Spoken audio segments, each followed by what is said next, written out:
উমরার আমরা তাওয়াফ শেষ করলাম, সাই শেষ করলাম, তারপরে হলক করে আমরা এখন হালাল হয়ে গেলাম। আপনি মক্কায় অবস্থান করবেন। এই মক্কার এই সময়গুলোতে আপনি তাহলে কি করবেন? প্রথমত হচ্ছে কি, আমি অবশ্যই আপনি 5 ওয়াক্ত সালাত মসজিদুল হারামে গিয়ে জামাতের সাথে আদায় করার চেষ্টা করবেন। মসজিদুল হারামে 1 রাকাত সালাত 1 লক্ষ রাকাত সালাতের সমান মর্যাদা রাখে। এজন্য এই জামাতের সালাতগুলা কখনোই মিস করবেন না। এটা সবার জন্য, পুরুষ মহিলা সবার জন্য প্রযোজ্য। এবং এই সালাতের জন্য আসলে যেটা করবেন, আপনারা সময়গুলো দেখে নেবেন এবং মসজিদুল হারামে এই ধরনের ঘড়ি দেখতে পাবেন, বিভিন্ন স্থানে ঘড়ি, এবং এই ঘড়ির মধ্যে কিন্তু সালাতের টাইমিংগুলো দেয়া থাকে, চেঞ্জ হতে থাকে। যেমন এখানে দেখেন, এই যে দেয়া আছে আল মাগরিব 6টা 33 মিনিট, তারপরে আল আসর 3টা 53 মিনিট। এখানে দেখে আপনি নিজে একটু খাতায় নোট করে নিতে পারেন। তাইলে হবে কি, আমি হোটেল থেকে আমার আসতে কতক্ষণ লাগে, কতক্ষণ আগে আমি আসবো, কারণ একটা নির্দিষ্ট সময়ের আগে গেট বন্ধ হয়ে যায়। যারা মাতাফে বা আল্লাহর ঘর দেখে, কাবা দেখে সালাত আদায় করতে চান, অনেক সময় সেই সুযোগ পাবেন না। তখন দেখা যায় আপনাদের বেসমেন্টে নামাজ পড়তে হচ্ছে, অথবা উপরে নিচে চলে যেতে হচ্ছে। তাহলে আপনি সালাতের টাইমিংটা আপনারা নিজে দেখে শিখে রেখে দেন, এবং ওই নির্দিষ্ট সময়ের মধ্যে আপনি এসে উপস্থিত হন। এবং এই নির্দিষ্ট সময়ে সালাত আদায় করার পাশাপাশি এখানে আপনি যে জিনিসগুলো খুব বেশি করবেন সেটা হচ্ছে তাওয়াফ করবেন। অনেক বেশি করে তাওয়াফ করবেন। কি জন্য? এটা হচ্ছে পৃথিবীর একমাত্র স্থান যেখানে আপনি এই ইবাদতটা করতে পারবেন। তাওয়াফ আসলে পৃথিবীর আর কোথাও করা যায় না। এই জন্য বেশি করে নফল তাওয়াফ করবেন। এই নফল তাওয়াফগুলো কিন্তু খুব সিম্পল। আপনি ঠিক আগের মতো 7 চক্কর পূর্ণ করবেন, 2 রাকাত সালাত আদায় করবেন। এবং তাওয়াফ দেখেন, আল্লাহ তাআলা কোরআনে যখন এই বলেছিলেন, ইব্রাহিম আলাইহিস সালামকে আদেশ করেছিলেন, তখন আল্লাহ তাআলা কিন্তু বলেছিলেন ওয়াত্তাহির বাইতিয়া লিত-তাইফিনা ওয়াল কাইমিনা ওয়ার রুকআইস সুজুদ। তাহলে এই আমার ঘরকে পবিত্র করো কাদের জন্য? প্রথমে উল্লেখ করেছেন তাওয়াফকারীদের জন্য। এজন্য বেশি করে আমরা এখানে তাওয়াফ করব। এবং আরেকটা জিনিস আমি বলি, মসজিদুল হারামে যখন আপনি সালাত আদায় করবেন, সালাত আদায় শেষ করে যখন আপনি হোটেলের দিকে ফিরবেন, বিশেষ করে দুপুরবেলা, মোটামুটি 90% মানুষ লাঞ্চের জন্য ফিরে আসেন। প্রচণ্ড ভিড় থাকে। তো ওই সময় তাড়াহুড়া করে বের না হয়ে আপনি 2 রাকাত সালাত এক্সট্রা পড়েন। দেখবেন যে এই ভিড়টা চলে যাবে। আপনি যখন আসবেন তখন আর এই ভিড়টা থাকবে না। অথবা যদি চান, ওই সময় বাদ জোহর আপনি একটা তাওয়াফ করে ফেলতে পারেন। আপনার সঙ্গী যিনি আপনার ফরজ শেষ করার পর রওনা দিয়েছেন হোটেলে যাওয়ার জন্য, আর আপনি ওইখানে আরও 2 বা 4 রাকাত সালাত এক্সট্রা আদায় করে অথবা একটা তাওয়াফ করে আপনি ফিরে আসেন, দেখবেন উনি আপনার বড় জোর 5 মিনিট আগে আসছে, কারণ তাকে অনেক ভিড় ঠেলে আস্তে হোটেলে আসছে। আপনি 10 মিনিট পরে এই ভিড়টা শেষ, অনেক দ্রুত চলে আসছেন। আরেকটা বিষয় খুব ইম্পর্টেন্ট, মসজিদুল হারামের প্রত্যেকটা ফরজ সালাতের পরে জানাজার সালাত হয়। জানাজার সালাত তো ফরজ, এটা আদায় করা। তো আমরা যখন ফরজ সালাত শেষ করলাম, সাথে তাড়াহুড়া করে সুন্নতের জন্য না করে আপনি একটু জিকির করতে থাকেন, অন্যান্য যে সালাতের পরের যে দোয়াগুলো আছে সেগুলো করতে থাকেন। তারপরে জানাজার সালাতের ঘোষণা দেওয়া হবে, আসসালাতু আলাল আমওয়াতি ইয়ারহামুকুমুল্লাহ, এরকম ঘোষণা দেওয়া হবে। তারপরে জানাজার সালাত আদায় করুন।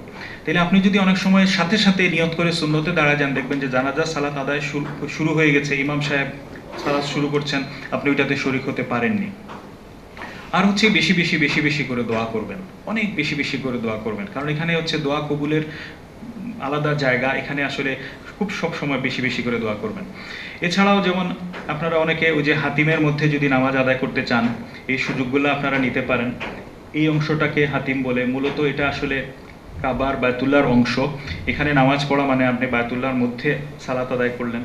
তো এখানে আসলে আপনারা চেষ্টা করতে পারেন বিভিন্ন সময়, যদিও খুব ভিড় থাকে হাতিমে সালাত আদায় করার জন্য আপনারা সুযোগ গ্রহণ করতে পারেন। তো বিশেষ করে এন্ট্রি হয় কিন্তু এদিক থেকে, সব সময় হাতিমের প্রবেশ হচ্ছে এদিক থেকে, ঠিক আছে? এই জায়গাটা হচ্ছে দেখেন, ওই পাশে কাবার দরজা, এইখানে হচ্ছে হাতিমের এন্ট্রান্স। তাহলে যারা নামাজ পড়তে চান, বিভিন্ন সালাতের পরপর কিন্তু এই ডোরটা ওপেন করে দেওয়া হয়, মাগরিবের পর, আসরের পর, এশার পর, এবং কোনো একটা নামাজের আগে ভিতরটা একদম এমটি করে ফেলা হয়, সবাইকে বের করে দেওয়া হয়। তো আপনি এইরকম স্থানে, ধরেন আপনি মাগরিবের নামাজ পড়লেন বা এশার নামাজ পড়লেন, যে কোনো ওয়াক্তের সালাত আদায় করলেন, তারপরে একটু ওয়েট করলেন, ইমাম সাহেব এদিক দিয়ে বের হয়ে চলে যাবেন, তখন এই ডোরটা ওপেন হবে, আপনি চট করে ভিতরে চলে যেতে পারবেন, ওইখানে আপনি সালাত আদায় করতে পারেন। এছাড়াও যেমন এই যে কাবার এই অংশটা, হজরে আসওয়াদ এবং যে দরজা, এর মাঝামাঝি অংশটাকে বলা হয় মুলতাজাম। এখানে ধরে, এখানে স্পর্শ করে, এখানে কপাল গাল ঠেকিয়ে দোয়া করার বিষয়ে বিভিন্ন জায়গায় পাওয়া যায়, এটা আপনারাও করতে পারেন। আর আরেকটা জিনিস হচ্ছে, আপনারা হজের জন্য যারা প্রস্তুতি নিচ্ছেন এই সময়ে হাদির জন্য আপনারা বিভিন্ন এখানে দেয়া আছে, বিভিন্ন বুথ আছে, তারপরে ব্যাংক আছে, ওইখানে আপনারা ওই রিয়াল বা টাকা জমা দিয়ে আপনারা টিকিট বা কুপনগুলো নিয়ে নিতে পারেন। এছাড়াও অন্যান্য যে সমস্ত কুরবানির বা হাদির ব্যবস্থা আছে, বেশিরভাগ আসলে কঠিন, জটিল, আমাদের দেশের হাজিদের জন্য সম্ভব হয় না, এবং অনেকে অনেক রকম প্রতারণার শিকার হয়ে থাকেন। এটাই সবচেয়ে সহজ পন্থা। আপনারা এখান থেকে কুপন কিনে নেবেন, ব্যাংকে টাকা জমা দিয়ে দিলে এই ধরনের একটা কুপন আপনাদেরকে দেয়া হবে। এটা হয়তো বছর বেঁধে 450 রিয়াল বা 500 রিয়াল পর্যন্ত দাম হতে পারে। আর যদি কোনো টাকা পয়সার দেশ থেকেই অবশ্যই নিয়ে যাবেন, তারপরেও বিশেষভাবে যদি দরকার হয়, এখানে মানি এক্সচেঞ্জের অনেক দোকান থাকে। আপনার হোটেল থেকে মানে মসজিদে যাওয়ার আসার পথে দুই পাশে পাবেন। যে কোনো প্রয়োজনে যে কোনো দেশের টাকা এখানে চেঞ্জ করে নেওয়া যায়। আপনি এখান থেকে ডলার বা বাংলাদেশি টাকা দিয়েও আপনি রিয়াল নিয়ে নিতে পারেন। তাহলে আমরা এখন অপেক্ষা করছি হজের দিনগুলোর জন্য। এই ফাঁকে আসলে দুইটা বাহিনী, ওনাদের সম্পর্কে একটু বলতে চাই। ওইখানে যেমন বিভিন্ন কাজে নিয়োজিত আছেন পুলিশ বাহিনী। অনেক সময় দেখা যায় যে তারা হাজিদের সাথে একটু হার্শ, একটু কর্কশ আচরণ করেন। তারপরেও এটা যদি আসলে আমরা বৃহত্তর স্বার্থের কথা চিন্তা করি, ওনাদের একটা বিশাল দায়িত্ব ওনাদের সেটা পালন করেন। অনেক সময় দেখবেন আমরা বুঝি না, রাস্তায় সালাত আদায় করতে দিয়ে দিই, তখন আপনাদেরকে ঠেলে তুলে দিবে, বুম ইয়া হাজ্জা বলে আপনাদেরকে ঠেলে ঠুলে এদিক থেকে সেদিক। তো আমি মনে করি এনাদের কথার সাথে আসলে আমাদের কম্পাইল করা উচিত, আমরা তাদের কথা আসলে শোনা উচিত, এবং তারা আসলে একটা বৃহত্তর একটা ডিসিপ্লিনকে মেনটেন করার চেষ্টা করছেন। এছাড়া হচ্ছে গিয়ে এই যে মক্কার মসজিদের যে পরিষ্কার পরিচ্ছন্নতা বাহিনী, তারা অসম্ভব ভালো একটা কাজ করেন। এত দ্রুততা এবং এত সফলতার সাথে এই ক্লিনিং তারা করেন, এবং এখানে অনেক কিন্তু আমাদের বাংলাদেশি ভাইরা আছেন। দেখা হইলে কথা বলতে পারেন, কুশল জিজ্ঞাসা করতে পারেন, বিভিন্নভাবে সাহায্য করার সুযোগ থাকলেও সেটা করতে পারেন। তারপরে আমরা আমাদের মূল হজের অনুষ্ঠানে আস্তে আস্তে যাই। আমাদের হজের অনুষ্ঠান দেখেন শুরু হবে হচ্ছে 8ই জিলহজ থেকে। 8ই জিলহজ আমাদের প্রথম হজের কার্যাবলী। এটা আমরা মক্কাতে যেখানে আছি, আমরা সাধারণত কোনো একটা হোটেলে আছি, তো হোটেল থেকে আমরা ইহরাম পরে হজের নিয়ত করে সূর্যোদয়ের পরে আমরা মিনাতে রওনা হব। কিন্তু প্রকৃতপক্ষে এখন বাস্তবে যেটা দেখা যায় যে এত বেশি সংখ্যক হাজি, 20, 30, 40 লক্ষ হাজি, ওনারা এই যে মক্কা থেকে সবাই আস্তে আস্তে মিনাতে যাবেন, মুয়াল্লেম যারা দায়িত্বপ্রাপ্ত থাকেন, সকালে শুরু করলে দেখা যাবে যে সন্ধ্যা হয়ে যাবে। এই জন্য বেশিরভাগ ক্ষেত্রে দেখবেন 7 তারিখ রাতে হাজিদেরকে ট্রান্সফার করা শুরু হয়েছে। সুন্নাহ হচ্ছে কি যে 8 তারিখ ফজরের পরে তারপরে মিনাতে যাওয়া, সূর্যোদয়ের পরে মিনাতে যাওয়া, কিন্তু এটা অনেক সময় হয় না। যেহেতু এটা আমাদের হাতে নাই, আমরা এর সাথে আমাদের কোনো কিছু মানে আমরা মেনে নিব, এবং দেখবেন যে সবার ক্ষেত্রে এটা বলা হয় যে 7 তারিখ রাতে আপনারা রেডি থাকবেন। তাহলে 7 তারিখ রাতে তখন আমরা কি এবার হচ্ছে হজের ইহরাম বাঁধছি। আমরা এখন আমরা কিন্তু 3-4 দিনের জন্য কিন্তু আমরা আমাদের হোটেল ছেড়ে যাচ্ছি। তো এই জন্য ছোট্ট একটা ব্যাগে প্রয়োজনীয় যে জিনিসপত্রগুলো সাথে নিয়ে নেবেন। ইহরামের এক সেট আলাদা কাপড়, একটা হয়তো প্লেট, বাটি, প্রয়োজনীয় যার যেটা ছোট অল্প একটা ব্যাগ নেবেন, যেটা বহন করাটা সহজ হয়। তাহলে 7 তারিখ রাতে দেখেন গাড়িতে করে আমাদেরকে নিয়ে যাবে, আমাদেরকে নিচ্ছে মিনাতে নিয়ে যাচ্ছে। তাহলে এই যে দেখেন হাজি সাহেবরা বের হচ্ছেন, গাড়িতে উঠছেন এবং গাড়িতে করে মিনা যাচ্ছেন। মিনা কিন্তু আসলে বলা হয় সিটি অফ টেন্টস। সারা শহর, সারা এরিয়াটা হচ্ছে অসংখ্য তাবু আর তাবু। আপনারা ছবি দেখেন এখানে যে পুরা শহর তাবু, এবং এই যে মাঝখানে একটা ছাউনি দিয়ে একটা বিশাল একটা স্ট্রাকচার, এটা হচ্ছে গিয়ে পথচারীদের রাস্তা, পেডেস্ট্রিয়ান ওয়ে। এটার মাধ্যমে কিন্তু ওই দূরবর্তী যে কোনো জায়গা থেকে আপনি যদি এই টানেলের মধ্যে চলে আসেন, এই ওয়েতে চলে আসেন, আপনি এর মধ্যে দিয়ে সোজা জামারাতে চলে আসতে পারবেন। তো মিনা যখন আপনারা গেলেন, আপনাদেরকে নির্দিষ্ট ওই টেন্টে দেওয়া হবে। দেখেন মিনা শহর অনেক বিশাল বিস্তৃত, এটা হচ্ছে রাতের বেলা। তাহলে এই যে হাজিদেরকে মিনাতে এনে টেন্টের কাছাকাছি, কোনো সময় হয়তো টেন্টের কাছাকাছি বাস পৌঁছাতে পারে না, একটু দূরেও নামিয়ে দিতে পারে, সেখান থেকে আমাদের মুয়াল্লেম বা যারা গাইড থাকবেন তারা নির্দিষ্ট যে আমাদের টেন্টে নিয়ে যাবেন। এই যে দেখেন ভিতরে এগুলো হচ্ছে টেন্ট, এবং এটা হচ্ছে টেন্টের বাইরের যে রাস্তাটা, বাইরের রাস্তা। তারপর এই যে টেন্টের বাইরের রাস্তা, এই যে এই পাশে হচ্ছে টেন্ট। তো আপনি এই যে টেন্টের প্রত্যেকেই যার টেন্টের নাম্বারটা খেয়াল করে রাখবেন, যে আমি কত নাম্বার আমার জোনটা কোন জোন, তারপরে আমার এখানে যে পয়েন্টটা আছে এটা নাম্বার কত, এই জিনিসগুলো একটু ভালো করে দেখে নেবেন। এই যে টেন্টের মাঝখানে সরু রাস্তা, এটা হচ্ছে আরেকটু ক্লোজ ভিউ। এই যে দেখেন দুই পাশে টেন্ট, দুই পাশে হাজিরা অবস্থান করেন, এই হচ্ছে মাঝখানের সরু সরু রাস্তা, এই যে টেন্ট, এবং এই হচ্ছে টেন্টের অভ্যন্তর। এখানে গিয়ে হাজিরা অবস্থান করবেন মিনাতে। দেখেন এখানে প্রত্যেকের জন্য খুব বেশি হইলে গিয়া এটুকু 1 হাত লম্বা একটা ম্যাট্রেস দেয়া আছে, প্রত্যেকের জন্য একটা বালিশ দেয়া আছে, একটা চাদর দেয়া আছে। এটা কিন্তু এখানে দেয়া থাকবে, এই জিনিসগুলো আপনাদের কারোর নিয়ে যাওয়ার দরকার নাই, দেশ থেকেও নিয়ে যাওয়ার দরকার নেই, এখানে নাই। তাহলে এই মিনাতে যখন আপনি গিয়ে পৌঁছালেন, পরবর্তী কার্যক্রম হচ্ছে মিনার এই তাঁবুতে অবস্থান করা, এবং এখানে আমরা প্রত্যেক ওয়াক্তের সালাত তাঁবুর মধ্যেই নিজেরা জামাত করে কসর করে আমরা আদায় করব, জামাত করে কসর করে আদায় করব, সেপারেট তাঁবুতে, ঠিক আছে? আমাদের আপনাদের যে তাঁবু আছে এখানে হয়তো আমরা এরকম, আপনারা যদি রাতে গিয়ে পৌঁছান 7 তারিখ রাতে, তাহলে 8 তারিখ ফজর থেকে শুরু করে 8 তারিখ ফজর, জোহর, আসর, মাগরিব, এশা, এই 5 ওয়াক্ত সালাত এখানে আপনারা যার যার তাঁবুতে কসর করে ওই নির্দিষ্ট সময়ে আদায় করবেন। এছাড়া এখানে আপনারা ওই যে বেশি বেশি করে, আমাদের কিন্তু ওই যে আরেকটা জিনিস বলা হয় নাই, ইহরামের যখনই আপনি নিয়ত করলেন তারপরে থেকে তালবিয়া পড়া শুরু হলো, তালবিয়া কিন্তু পড়তে থাকবেন। এই হচ্ছে গিয়া মিনার টেন্টের ভিতরের দৃশ্য। আচ্ছা, তো আমরা যে জিনিসটা বলছিলাম, মিনাতে কিন্তু মানে আপনার লোকেশনটা, এক্সাক্ট লোকেশনটা চিনে রাখলে খুবই ভালো হয়। এই জন্য বাইরে এই যে নাম্বারগুলো আছে, এই নাম্বারগুলো একটু দেখে নেবেন। যদি সম্ভব হয় মিনার এরকম একটা ম্যাপ সংগ্রহ করে নিতে পারেন, অনেক সময় এখানে দেওয়া হয়, বা ইন্টারনেট থেকেও আপনি ডাউনলোড করে নিতে পারেন। তাও যদি না হয়, দেখবেন আপনার টেন্টের পাশাপাশি পুরা মিনার একটা ম্যাপ দেয়া আছে, তো আপনি এখানে দেখে নিতে পারেন যে আপনার তাঁবু, আপনার যে জোন, এটা কোন জায়গায় আপনার অবস্থান। আচ্ছা, মিনায় অবস্থানকালে বাথরুম বিষয়ে একটু কথা বলাটা খুব জরুরি। মিনার হচ্ছে এরকম, হচ্ছে মিনার বাথরুমগুলো এরকম, এটা হচ্ছে অজুর জায়গা, এপাশে হচ্ছে এক একটা বাথরুম।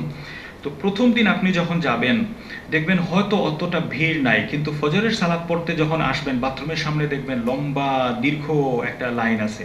তো এই জন্য একটু সময় নিয়ে আগে ভাগে আপনারা প্রস্তুত থাকবেন। দেখেন প্রত্যেকটা বাথরুমের সামনে বেশ লম্বা লাইন। তো এখানে যারা বিশেষ করে বৃদ্ধ, তাদের একটু কষ্ট হয়, তো এই জন্য আগে ভাগে আপনারা এটা একটু চিন্তা করবেন যার যার প্রয়োজন অনুযায়ী, যে বাথরুমের সামনে একটু লম্বা দীর্ঘ লাইন থাকতে পারে, যাতে আমরা যার যার প্রয়োজন অনুযায়ী যাতে আমরা আগে ভাগে সেটা সেরে নিতে পারি। বাথরুমের একটা ছবিও আপনাদেরকে দেখিয়ে দিলাম, খুব বেশি কিন্তু পরিষ্কার যে এরকম না। আর আরেকটা জিনিস হচ্ছে, এই সমস্ত বাথরুমে কোনো বদনা থাকে না। এখানে দেখবেন একটা ট্যাপ, তার সাথে একটা টিউব লাগানো আছে। তো এই টিউবটা যখন আপনি ট্যাপটা অন করবেন, মাথাটা আগে ধরে নেবেন, না হলে আপনি যখন ট্যাপটা অন করবেন পানি একদম বের হয়ে আপনাকে একদম করে ফেলবে, ভিজিয়ে ফেলবে। তাইলে এই হচ্ছে বাথরুম। উপরে একটা ছোট্ট শাওয়ারের মতো আছে, এখানে চাইলে একই সাথে টয়লেট এবং গোসল দুইটার ব্যবস্থায় এখানে এইরকম। টেন্টের বাইরেও কিন্তু এরকম কিছু বাথরুম আছে, ঠিক আছে? যদি আপনার টেন্টের খুব কাছাকাছি থাকে তাইলে এখানেও আপনারা যেতে পারেন, এই বাথরুমগুলো ব্যবহার করতে পারেন। তাহলে মিনায় আমরা অবস্থান করলাম, এই সময়ে আপনারা বেশি বেশি করে তালবিয়া পড়তে থাকবেন, এবং যেটা বললাম 5 ওয়াক্ত সালাত নির্দিষ্ট ওয়াক্তে কসর করে আদায় করবেন। কসর করে মানে হচ্ছে গিয়ে যে 4 রাকাত যেগুলো আছে বিশিষ্ট সালাত, এগুলো 2 রাকাত আদায় করবেন। ফজর এবং মাগরিব যেভাবে আছে সেভাবে থাকবে। তারপরে হচ্ছে 9ই জিলহজ। 9ই জিলহজ আমাদের হচ্ছে গিয়া হজের যে দিনটা, এটা হচ্ছে গিয়ে আমরা সূর্যোদয় হওয়ার পরে আমরা আরাফাতে রওনা হব। কিন্তু এখানেও একই কথা প্রযোজ্য, অসংখ্য হাজি যাদের ট্রান্সফার করতে করতে দীর্ঘ সময় লাগবে, দেখবেন আপনাদের মুআল্লিম আগের দিন যেরকম 7 তারিখ রাতে মিনাতে নিয়ে আসছে, আজকে 8 তারিখ রাতে আরাফাতে যাওয়ার জন্য বলবে যে সবাই 8 তারিখ রাতে রেডি থাকেন। তখন আরাফাতে যাওয়ার জন্য দেখা যায় যে 8 তারিখ রাতে বাসে করে আপনারা রওনা দিলেন। 9ই জিলহজ কিন্তু আমাদের দেখেন যে কার্যাবলীগুলো এখানে এক স্লাইডে দেওয়া আছে, যে প্রথমে হচ্ছে আমরা আরাফাতে রওনা হব। ওইখানে পৌঁছার পর বিশেষ করে জোহরের সময়, জোহরের প্রথম ওয়াক্তে, একদম প্রাইমারি ওয়াক্তে, জোহর এবং আসর এক আজান এবং 2টা ইকামতে পর আমরা 2 রাকাত করে আমরা এখানে আদায় করব। তারপর এখানে আমরা সূর্যাস্ত পর্যন্ত আরাফাতে অবস্থান করব। সূর্যাস্তের পর ধীরে স্থিরে মুজদালিফায় রওনা হবেন। মুজদালিফায় পৌঁছানোর পর সেখানে মাগরিব এবং এশার সালাত আদায় করবেন। সেখানে মুজদালিফায় রাত্রি যাপন করে একদম অন্ধকার থাকতেই একদম প্রথম ওয়াক্তে ফজরের সালাত আদায় করবেন। ফজরের সালাত আদায় শেষ করার পরে আকাশ ফর্সা হওয়া পর্যন্ত কিবলামুখী হয়ে দীর্ঘ সময় দোয়া মোনাজাতে মশগুল থাকবেন, এবং সেখান থেকে আমরা কঙ্কর কুড়িয়ে নিব। তাহলে আমরা যদি ছবির মাধ্যমে আবার আসি, দেখেন হাজিরা এখন যাচ্ছেন আরাফাতে রওনা দিচ্ছেন, আরাফাতে যাচ্ছেন। এবং এই হচ্ছে আরাফাতের বিশাল মাঠ, আরাফাতের মাঠ। এখানে এটা হচ্ছে জবলের রহমত, এটাও আরাফাতের মধ্যে ইনক্লুডেড। এবং এটা হচ্ছে মসজিদে নামিরা। মসজিদে নামিরাতে যারা যেতে পারবেন আপনারা চেলে যেতে পারেন। তবে এখানে একটা জিনিস সবসময় বলে রাখি, এই যে মিনাতে আপনি আপনার পুরো গ্রুপ নিয়ে যখন আসলেন, পারতপক্ষে খুব জানা লোক না থাকলে দল ছুট হওয়ার দরকার নাই। আপনারা যেটা করবেন, আপনাদের গ্রুপের সবাই, আপনাদের ট্রাভেলের লোকজন সহ আপনাদের হজ গাইড সবাই মিলে সিদ্ধান্ত নিয়ে করবেন। কারণ এখানে ইভেন মিনাতেও হারিয়ে গেলে টেন্ট খুঁজে পাওয়া খুবই কঠিন, আর আরাফাতের অবস্থা তো আরও কঠিন। আরাফাতে অবস্থানকালে যে বিষয়টা খুব বেশি নিশ্চিত হওয়া দরকার যে আপনি আরাফাতের বাউন্ডারির ভিতরে আছেন কিনা। উকুফে আরাফাই কিন্তু মূল হজ। আজকে হচ্ছে হজের দিনের প্রধান যে কার্যক্রম সেটা হচ্ছে উকুফে আরাফা। এবং এরকম আরাফাতের আপনারা মানচিত্র আপনারা ইন্টারনেট থেকে বা ওইখান থেকে স্কাউটরা অনেক সময় দিয়ে আপনারা নিয়ে নিতে পারেন। এই যে দেখেন, এটা হচ্ছে আরাফাতের বাউন্ডারি। একটা জিনিস লক্ষণীয়, মসজিদে নামিরার কিন্তু পুরাটা আরাফাতের বাউন্ডারির মধ্যে নাই। মসজিদে নামিরার একটা অংশ কিন্তু আরাফাতের বাইরে, একটা অংশ আরাফাতের অংশের ভিতরে। তাহলে আপনারা আরাফাতের ভিতরে আছেন এটা নিশ্চিত হয়ে নেবেন। তাহলে ওই দিনের দেখেন, এবং চারিদিকে বিভিন্ন রকম সাইনবোর্ড দেয়া আছে কিন্তু, এই যে আরাফাত এন্ডস হিয়ার, আপনি অবশ্যই এই বাউন্ডারির ভিতরে থাকবেন, এই বাউন্ডারির ভিতরে থাকবেন। এবং এটা হচ্ছে কি আরাফাতের টেন্টগুলা, মিনার টেন্টগুলা ছিল পার্মানেন্ট, আরাফাতের টেন্টগুলা সাধারণত টেম্পোরারি থাকে। এবং এখানে ওগুলা দেখেন, এই যে নিচে হয়তো কার্পেট বিছানো আছে, টেম্পোরারি টেন্ট। এই ধরনের টেন্টে আপনারা অবস্থান করবেন আরাফাতের ময়দানে। এবং আরাফাতের ময়দানের এই যে চিত্র, যে খুব গরমে এখানে আসলে ওই যে স্প্রিংকলার পানি ছিটানোর ব্যবস্থা আছে, অসংখ্য মানুষ, মোটামুটি এই দিন সমস্ত হাজিরা কিন্তু আরাফাতের ময়দানে অবস্থান করছেন। তাহলে এখানে আসলে অনেক বেশি ভিড় হয়। তাহলে এই দিনের অ্যাক্টিভিটিসগুলো যদি আমরা আবার চিন্তা করি, দেখেন আমাদের করণীয় হচ্ছে গিয়ে রসুল সাল্লাল্লাহু আলাইহি সাল্লাম যেটা করেছিলেন, জোহরের আউয়াল ওয়াক্তে 1 আজান এবং 2 ইকামতে পর পর আপনি জোহর এবং আসর আদায় করে ফেলবেন, পরপর 2 রাকাত করে। এবং এরপর আপনারা এই সারা দিনের জন্য অবসর হয়ে গেলেন কি জন্য? দোয়া করার জন্য। এই দিনের মূল অ্যাক্টিভিটি হচ্ছে দোয়া। বিশেষ করে আসরের পর থেকে সূর্যাস্ত পর্যন্ত খুব দীর্ঘ মোনাজাত করবেন, 2 হাত তুলে মোনাজাত করবেন, সমস্ত উম্মার জন্য মোনাজাত করবেন। যত দোয়া আপনি করতে চান প্রাণ ভরে সেদিন আপনি দোয়া করতে পারেন। আমরা আপনাদেরকে একটা ছোট্ট একটা লিফলেট আমরা দিব, এখানে ওই দোয়াগুলো আছে। ওই দিনের উত্তম দোয়া আল্লাহ রসুল সাল্লাল্লাহু আলাইহি সাল্লাম বলেছেন যে এটা আমার এবং আমার পূর্ববর্তী নবীগণের কথা, যে লা ইলাহা ইল্লাল্লাহু ওয়াহদাহু লা শারীকা লাহু লাহুল মুলকু ওয়া লাহুল হামদু ওয়া হুয়া আলা কুল্লি শাইইন কাদির। এছাড়াও আপনারা এরকম সুবহানাল্লাহ, আলহামদুলিল্লাহ, আল্লাহর বড়ত্বের কথাবার্তা, এগুলো আপনারা বেশি বেশি করে দোয়া করতে থাকেন। এবং এই দিন দেখেন আল্লাহ এত বেশি মানুষকে ক্ষমা করেন, আল্লাহ মানুষকে দেখে ফেরেশতাদের সামনে গর্ব করেন। এবং আল্লাহ ঘোষণা দেন, এই যে আমার বান্দারা এত দূর দূরান্ত থেকে ধুলি মলিন হয়ে এখানে এসে হাজির হয়েছে আমার রহমতের আশায়, অথচ তারা আমার আযাবকে দেখেনি। তো এই জন্য আল্লাহ ওই দিন বান্দাদেরকে এত বেশি পরিমাণে ক্ষমা করেন, জাহান্নাম থেকে মুক্তি দেন, যেটা আর কোনোদিন আল্লাহ করেননি। এবং ওই দিন কিন্তু শয়তানকে সবচেয়ে হতাশ অবস্থায় দেখা যায়, সবচেয়ে সে অপমানিত লজ্জিত অবস্থায় সে থাকে। তাহলে ওই দিনের মূল অ্যাক্টিভিটি হচ্ছে আমরা দোয়া করতে থাকব। এবং এই দোয়াটা আমরা করতে থাকবো হচ্ছে সূর্যাস্ত পর্যন্ত। সূর্যাস্তের আগে কিন্তু আরাফা আমরা ত্যাগ করব না, আরাফা ত্যাগ করব না। এবং সূর্যাস্ত হওয়ার পরে আমরা আরাফা থেকে আস্তে আস্তে যাব কোথায়? মুজদালিফাতে যাব। এখানে রাফ একটা ডিস্টেন্স দেখেন, আরাফাত থেকে যদি আমরা মুজদালিফাতে যাই এটা প্রায় 4 কিলোমিটারের মতো, তারপরে মিনা প্রায় 8 কিলোমিটার, এবং মিনার শেষ প্রান্তে হচ্ছে জামারা কমপ্লেক্স, সেটা প্রায় 11 কিলোমিটার। এখানে ডিস্টেন্স দেখা যাচ্ছে। তো আরাফা থেকে মিনা যাওয়ার আসলে যে ব্যবস্থাগুলো, আপনারা প্রত্যেকে যার যার গ্রুপ অনুযায়ী বাসে করে যাবেন। যদি খুব জানা লোক থাকেন এবং কেউ যদি নেতৃত্ব দিয়ে নিয়ে যান, তাহলে আপনারা পায়ে হেঁটে যেতে পারেন। পায়ে হেঁটে যাওয়ার জন্য আসলে বিশাল একটা পথ চলার একটা রাস্তা আছে, এটা অবশ্য খুবই চমৎকার, অনেক বড়, এবং খুব সহজে গিয়া পৌঁছে যাওয়া যায়। বরং বাসে কিন্তু আসলে দীর্ঘ সময় জামের মধ্যে আটকে থাকে। ওইখানে আসলে কিছু ট্রেন আছে, তো এই ট্রেনগুলা শুধুমাত্র যারা এন্টাইটেলড তারাই যাবেন। আমাদের দেশের হাজিরা বিশেষ করে এই প্রথম দিন আসলে এই ট্রেনে আমরা চড়ার সুযোগ পাই না, কারণ ট্রেনে যারা চড়বেন ওনাদেরকে আগে থেকেই ওই বিভিন্ন কালারের ব্রেসলেট বা ওই টিকেটের মতো দিয়ে দেওয়া হয়, এগুলা দিয়ে ওনারা ট্রেনের প্রত্যেকটা ইয়েতে ঢুকতে পারেন আর কি, মানে প্রবেশাধিকার থাকে। আমাদের সাধারণত আমাদের দেশের হাজিরা প্রথম দিন ট্রেন চড়ার সুযোগ থাকে না, পরবর্তী 3rd 4th ডেতে আপনারা চড়তে পারবেন, তখন আর এত বেশি নিষেধাজ্ঞা থাকে না। তো আমরা দেখেন, আমরা আমাদের গ্রুপের সাথে যদি যাই বাসে করে, ঠিক সূর্যাস্তের পরে আমরা কিন্তু মাগরিবের সালাত আদায় করি নাই, ঠিক আছে? মাগরিবের সালাত আদায় করব কোথায়?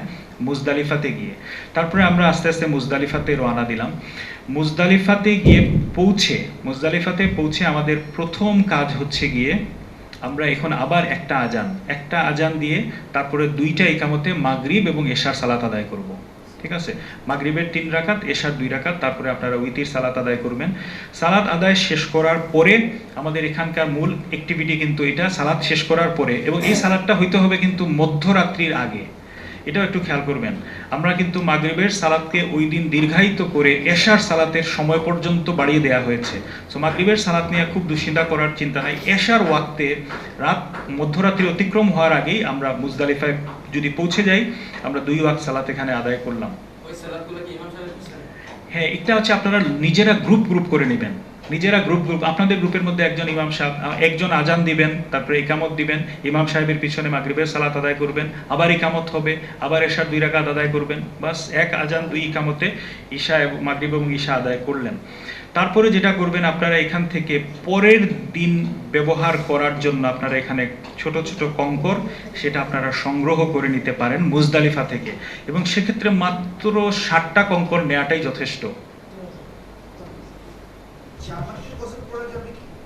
জামাতেই কোসর পড়বেন। ইমাম সাহেব মাগরিবের 3 রাকাত পড়বেন, এশার 2 রাকাত পড়বেন। এর আগে আমরা আরাফাতে কি করলাম?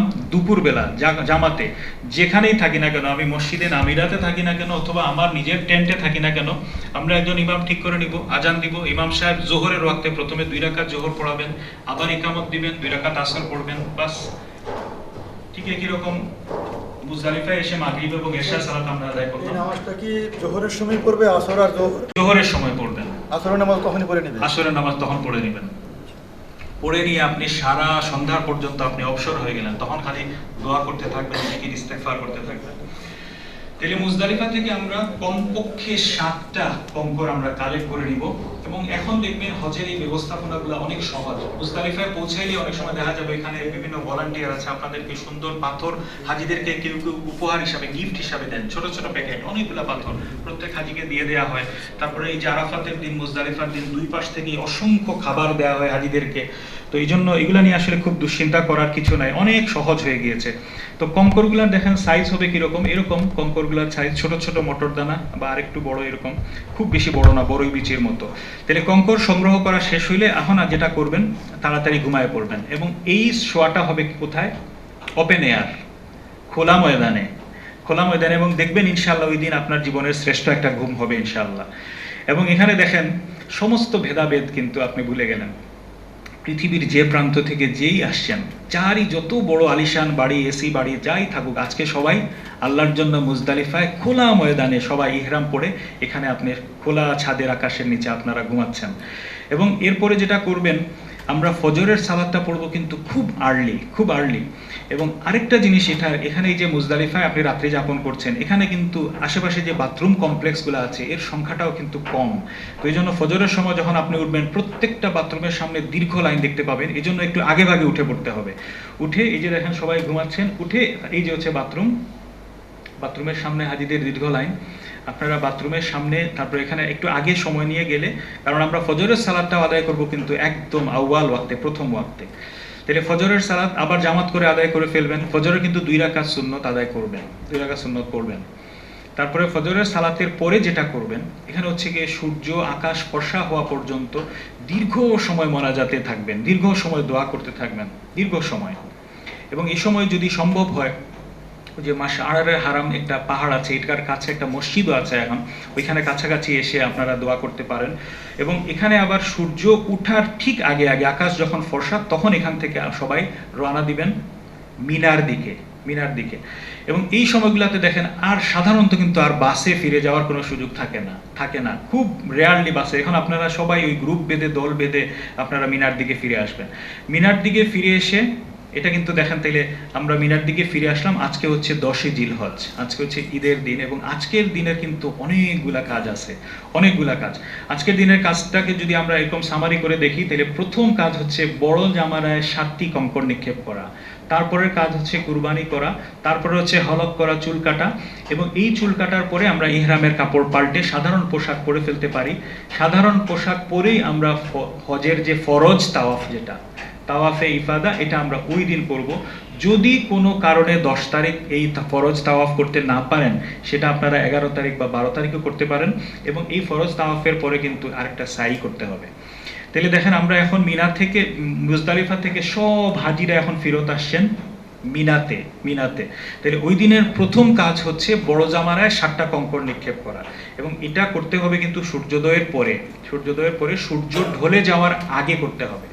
তো আমরা এখন দেখেন, কেউ যদি চান, আপনার টেন্ট যদি কাছে থাকে, প্রথমে টেন্টে চলে আসতে পারেন। ওই যে টেন্টে আমরা 7 তারিখ রাতে এসে পৌঁছেছিলাম, টেন্টে গিয়ে হয়তো আপনি একটু বিশ্রাম নিলেন, একটু খাওয়া দাওয়া বা একটু আপনার পরিশ্রান্ত যদি থাকে, আপনি ফ্রেশ হয়ে তারপরে আপনি জামারার দিকে রওনা দিতে পারেন।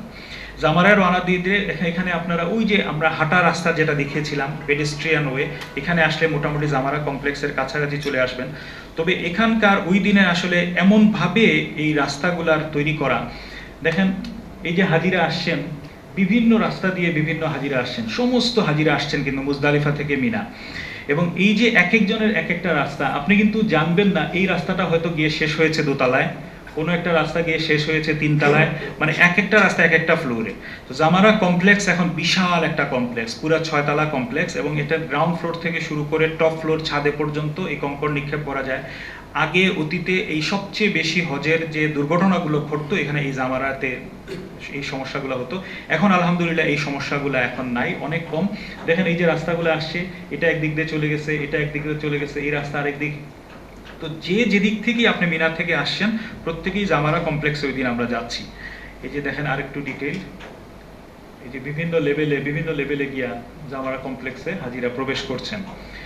এটা হচ্ছে জামারা কমপ্লেক্সের ভিতরের দৃশ্য। আপনি ঢুকলে এখানে দেখেন দিক নির্দেশনা দেওয়া আছে, জামারা। তাহলে ওই দিন গিয়ে প্রথম যেটা পড়বে, এটা কিন্তু ওই যে বলা হয় যে ছোট জামারা, তারপরে মধ্যম জামারা, তারপরে বড় জামারা, ঠিক আছে, সুরা, তারপরে উস্তা, তারপরে হচ্ছে কুবরা। ওই দিন আমরা বড় জামারায় কঙ্কর নিক্ষেপ করব। তাহলে প্রথমটা কিন্তু না, প্রথমটা বাদ দিয়ে তারপরেরটাতে যাব, তারপরেরটা বাদ দিয়ে 3 নাম্বারটা যাব। মিনা থেকে মক্কার যদি ডিসটেন্স, যেটা মক্কার কাছাকাছি, মক্কার নিকটবর্তী, ওটা হচ্ছে বড় জামারা। তাহলে বড় জামারায় গিয়ে আজকে আমাদের কয়টা কঙ্কর নিক্ষেপ করতে হবে? 7টা কঙ্কর নিক্ষেপ করতে হবে। কঙ্কর নিক্ষেপ করার সময় চেষ্টা করবেন আর কি, মিনাকে আপনার হাতের ডান দিকে রাখবেন, আপনার বায়তুল্লাহ বা কাবা থাকবে হাতের বাঁ দিকে, এবং এখানে আপনি কঙ্কর, ছোট ছোট যে কঙ্করগুলো নিয়ে আসছিলেন, বিসমিল্লাহি আল্লাহু আকবার অথবা শুধু আল্লাহু আকবার বলে কঙ্করগুলো নিক্ষেপ করবেন। এই যে দেখেন কঙ্কর নিক্ষেপ করার যে জায়গাটা, বড় জামারা, বিশাল বড় পিলার, এবং ওইটা গ্রিন লাইট চালানো আছে। বাকি দুইটাতে দেখবেন গ্রিন লাইট নিভানো আছে, কারণ আজকে হচ্ছে শুধু বড় জামারায় কঙ্কর নিক্ষেপ করতে হবে। এবং কঙ্কর নিক্ষেপ করার জন্য যেটা দরকার, এই পিলারের নিচে কিন্তু এরকম বেসিন আছে বা হাউসের মতো আছে। আমাদের টার্গেট থাকবে যে আমাদের কঙ্করগুলো যাতে এই হাউসের মধ্যে পতিত হয়, এখানে পড়বে, ঠিক আছে। কঙ্কর নিক্ষেপ করতে হবে একটা একটা করে, একবারে কিন্তু 7টা না, একটা একটা করে। আল্লাহু আকবার, আল্লাহু আকবার, আল্লাহু আকবার, এভাবে 7টা কঙ্কর নিক্ষেপ করবেন, ঠিক আছে। খুব যদি অসুস্থ কেউ থাকে বা মহিলারা থাকে, অতি বৃদ্ধ থাকে, তাদের পক্ষ থেকে অন্য কেউ কঙ্কর নিক্ষেপ করতে পারেন। সেক্ষেত্রে নিজের কঙ্করটা আগে নিক্ষেপ করতে হবে, তারপরে যার প্রতিনিধিত্ব করছেন তার কঙ্কর নিক্ষেপ করবেন। কঙ্কর নিক্ষেপ শেষ করার পর এর পরবর্তী কাজ হচ্ছে কুরবানি করা। তো যেহেতু আমরা ব্যাংকে আমাদের হাদির জন্য আমরা কুপন নিয়েছি টাকা জমা দিয়ে, এটা নিয়ে সাধারণত আমাদের খুব একটা চিন্তার কিছু থাকে না। বেশিরভাগ ক্ষেত্রে ওনাদেরকে জিজ্ঞেস করলে সময়ও বলে দেন যে 10 তারিখ বলেন যে সকাল 8টা থেকে 9টার মধ্যে অথবা 9টা থেকে 10টার মধ্যে আপনার কুরবানি হয়ে যাবে।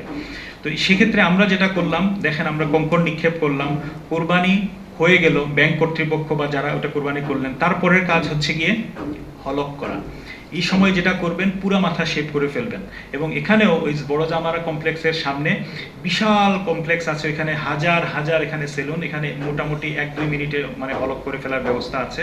এবং হলক করবেন, কারণ আল্লাহ রসুল সাল্লাল্লাহু আলাইহি সাল্লাম হলককারীদের জন্য 3 বার দোয়া করছেন। রহমত এবং মাগফিরাতের দোয়া করছেন 3 বার, আর যারা চুল ছোট করছেন তাদের জন্য দোয়া করছেন 1 বার। তাহলে আমরা আরেকটা কাজ শেষ করলাম। চুল হলক করা হয়ে গেলে দেখেন আমরা এখন কিন্তু ইহরাম থেকে হালাল হয়ে যেতে পারি। এটা হচ্ছে প্রাথমিক হালাল। আমরা যেটা করব যে ইহরামের পোশাক চেঞ্জ করে সাধারণ পোশাক পরে ফেলতে পারবো এবং আমরা সুগন্ধিও ব্যবহার করতে পারবো। এই দিনের আরেকটা তাইলে বড় কাজ হচ্ছে এখন ফরজ তাওয়াফ করতে যাওয়া। যদি সম্ভব হয় 10 তারিখ যাবেন। রাসূলুল্লাহ সাল্লাল্লাহু আলাইহি সাল্লাম 10 তারিখ গিয়েছেন। যদি অসম্ভব বা কঠিন মনে হয় আপনি সেটা 11 তারিখ বা 12 তারিখ করতে পারেন। এবং এই যে আপনারা যে যাবেন